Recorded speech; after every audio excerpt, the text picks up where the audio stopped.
आम्ही भूलणार नाही. नाहीतर काय, जेव्हापासून तुम्ही आमच्या घरात आलात तेव्हापासून फक्त आणि फक्त आमच्या विरोधात कारस्थानच करत राहिला. आणि हे असं करून ना तुम्ही तुमची टीम स्ट्रॉंग केलीत. आधी आजींना आमच्यापासून तोडलं, मग एजेंना पण स्वतःच्या बाजूने करून घेतलं. एवढंच काय, तुम्ही आमच्या माहेरच्या माणसांना पण आमच्यापासून दूर केलं. आधी श्वेताला बाहेर काढलं, मग माझ्या भावाला तुरुंगात पाठवलं, आणि आता यश तर दुर्गाबाईंकडे बघायला पण तयार नाही. कोणामुळे? तुमच्यामुळे. आणि आता आम्हाला आमचं घर सोडून तुमच्या त्या मिडल क्लास घरी जाऊन राहावं लागणार आहे. राहू दे ग लक्ष्मी, कितीही बोला, काहीही करा, त्या असल्या लोकांवर त्याचा काहीच परिणाम होत नाही. खूप निगरगट्ट असतात ग ही अशी लोक, कारण त्यांना स्वतःच्या पलीकडे जग दिसतच नाही. हे तू बोलतेस दुर्गा, जिने स्वतःच्या हट्टापायी आपल्या भावाच्या फिलिंग्सचा, त्याच्या प्रेमाचाही विचार केला नाही. तुम्ही माझ्या कधी चांगल्या गोष्टींचं क्रेडिट तर मला दिलं नाहीतच, अरे आता स्वतःच्या चुकांचं खापर सुद्धा माझ्या डोक्यावर फुटताय. तुम्हाला कळतच नाहीये का? तुम्हाला घर सोडून जावं लागतंय ते तुमच्या चुकांमुळे, माझ्यामुळे नाही. आणि तुम्हाला ही शिक्षा सुद्धा एजेंनी दिलीये, मी नाही. त्यामुळे तुम्ही मला विनाकारण बोलू शकत नाही.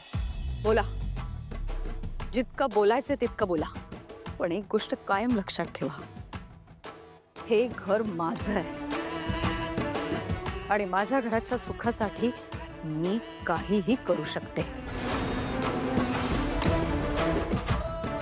तुम्ही आणि तुमची ती बहीण खोटारडेपणाने घुसलात ना आमच्या घरात, पण तुमच्यासारख्या घुसखोरांना मी कधीही टिकू देणार नाही.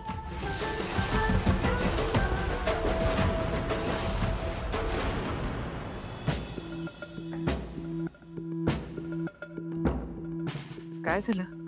काय चाललंय? काही आजी, आम्ही निघतोय हे सांगायला थांबलो होतो. चला. तुम्ही चाललाय तिथे, पण मला तिथे अजून कुठलाही गोंधळ नकोय. कळलं? चला.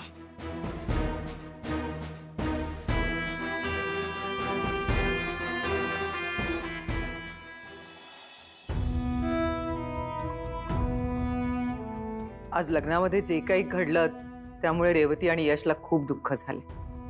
यशनं तरी आपल्या भावना बोलून दाखवल्या, पण रेवती, मला माहित आहे ती कधीच आपलं दुःख बोलून दाखवणार नाही.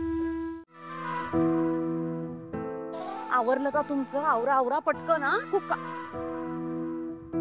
अगं बाई, या या या या अहो आओ, बाहेर या. ते बघा, आले आले. अरे या या या. तुमचीच वाट बघत होते. म्हटलं विचारायला माझ्या मनात की घरी गेल्यावर तुमचा इथे येण्याचा विचार बदलतोय की काय. झालं तुमचं? आत येऊ? तुमच्या घरात जर आम्हाला एखादी खोली मिळाली तर सामान ठेवायचं आम्हाला. हो, दमला असाल नाही खूप. लग्नात केवढी केवढी धावपळ झाली तुमची, दिसलं. या राहू दे, इथपर्यंत आले ते इथे एवढी 2 पावलं. या या या तुम्ही चला. एवढं आज सांगते मी तुम्हाला. या या या या या या. इथे दुखतंय का?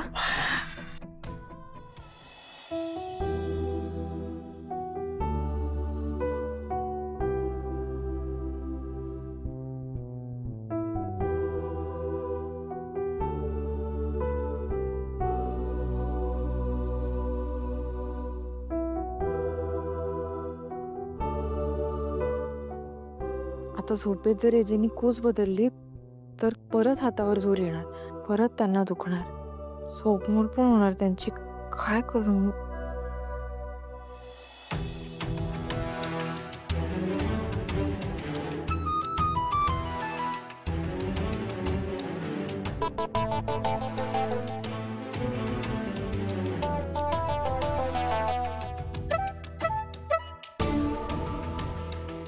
ते उषा पडल्या तर, आणि नेमकी मला झोप लागली तर मला कळणारही नाही.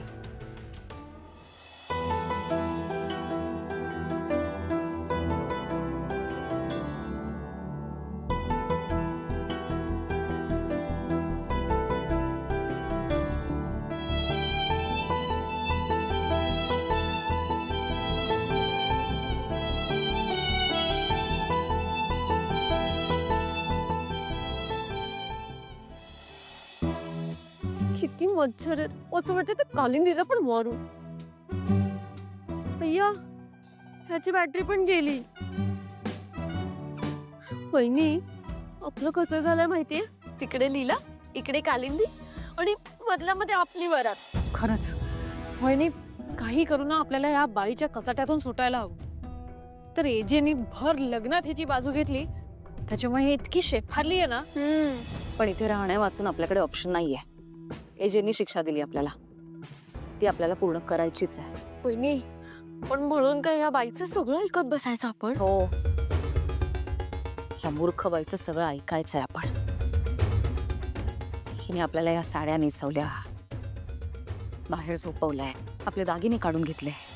काळजी नका करू तुम्ही, हे सगळं लक्षात ठेवतेय मी. सगळ्याचा हिशोब करणार आहे. तिला या सगळ्याची किंमत चुकवावी लागणार आहे.